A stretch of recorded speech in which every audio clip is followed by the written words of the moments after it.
It is a grim anniversary, but one NewsNation does not want to forget. Today marks 3 years to the day since the devastating train derailment that changed the lives of the residents of East Palestine, Ohio, and not for the better. On February 3rd, 2023, a Norfolk Southern freight train crashed near the Ohio-Pennsylvania state line. 11 of the train cars were carrying hazardous materials like vinyl chloride, a human carcinogen that can have damaging effects on your liver if you inhale it. Those hazardous materials were released into the air and into the water supply for East Palestine residents, and they say they've been battling the harmful side effects ever since. And it's not just chronic health issues, headaches and fatigue that have weighed on the people there. It's the fight to be heard. NewsNation's investigative correspondent Rich McHugh was on the ground after the crash and has continued to check in on residents there for the last 3 years, documenting their stories and their struggles. Rich joins us now live from East Palestine. Rich, we'd like to think things are getting better, but you're learning they're not. No, they're not, Elizabeth. Residents are sick. The anger and the frustration runs deep here. As independent testing shows, the toxin levels are growing. They are not getting better. And a former EPA official, 38 years, nearly 4 decades, is blowing the whistle on his former agency on what the agency did not do here and what they need to do. Show of hands, how many people here are experiencing long-term health issues? I now have asthma. I've been diagnosed with a chronic adult cough. I have a cyst on my right ovary. I have daily headaches, the eye issues, the burning, the like crusty eyes. But I got stage 4 breast cancer. 3 years after the devastating train derailment, and officials in East Palestine, Ohio, burned 5 tankers full of 116,000 gallons of toxic vinyl chloride over the community. I'm ready. Let's get out of here.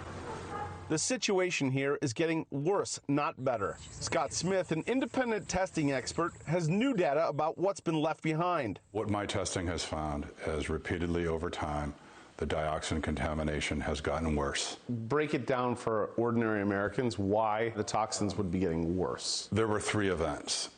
The first event obviously was the initial derailment and fire. The second event was the explosion, uncontrolled burn. The third event was the ongoing remediation. Dr. Kevin Garahan is a nearly 40-year veteran of the EPA's Superfund program and an expert in contamination sites. He says the second event, the burn, changed everything here. There was nothing controlled about it. It just seemed disingenuous to describe the emergency burn as a controlled burn.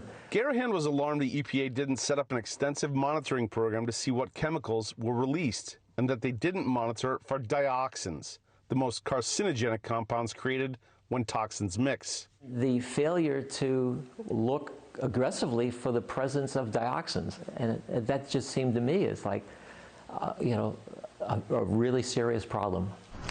And that they wouldn't work with testers like Smith, and they even tried to discredit him.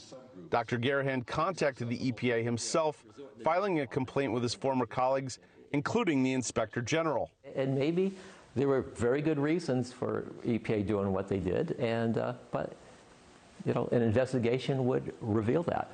And what did they say?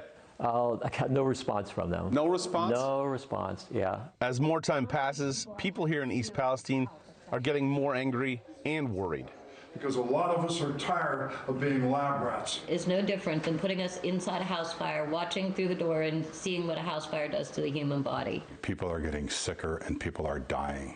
That's what this is all about. None of these residents had any of these health symptoms before the derailment. Can distinguish this exposure from the background exposures, and that makes sense. This is it. Lori and Wayne O'Connell met with Robert F. Kennedy here in 2024. Wayne now has stage 4 breast cancer, and Lori says they've been ignored.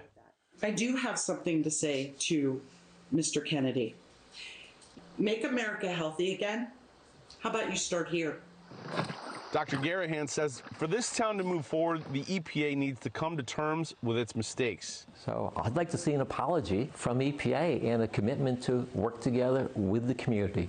And he says by classifying East Palestine as one of the worst contaminated places in the country, the EPA can get federal funding and can implement more cleanup options. And I would strongly recommend that East Palestine be considered for inclusion on the national priorities list of sites. There's a lot of contamination. You have extremely toxic chemicals that are present. They are showing up in the environment, and there are exposure pathways that could harm community members. It's not just, the long-term illnesses. People are dying, Rich. I didn't know if 3 years later I was going to be watching people drop dead.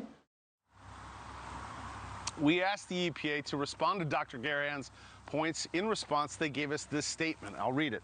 Since day one, the Trump administration has prioritized EPA's role in responding to emergencies, including East Palestine. In his first official trip, Administrator Lee Zeldin traveled to East Palestine, Ohio with Vice President J.D. Vance to mark the 2-year anniversary of the train derailment. We will work to ensure the health and safety of the people of East Palestine. But first and foremost, Elizabeth, residents here say they need long-term health monitoring. They're not getting it, and that they're getting no federal assistance whatsoever. Back to you. Yeah, it's one thing to promise you'll do everything you can, yet another to deliver. Rich McHugh, great reporting yet again. Thank you. Thank you for watching. Subscribe below and download our NewsNation app right now on your phone, and you will get fact-based, unbiased news for all Americans.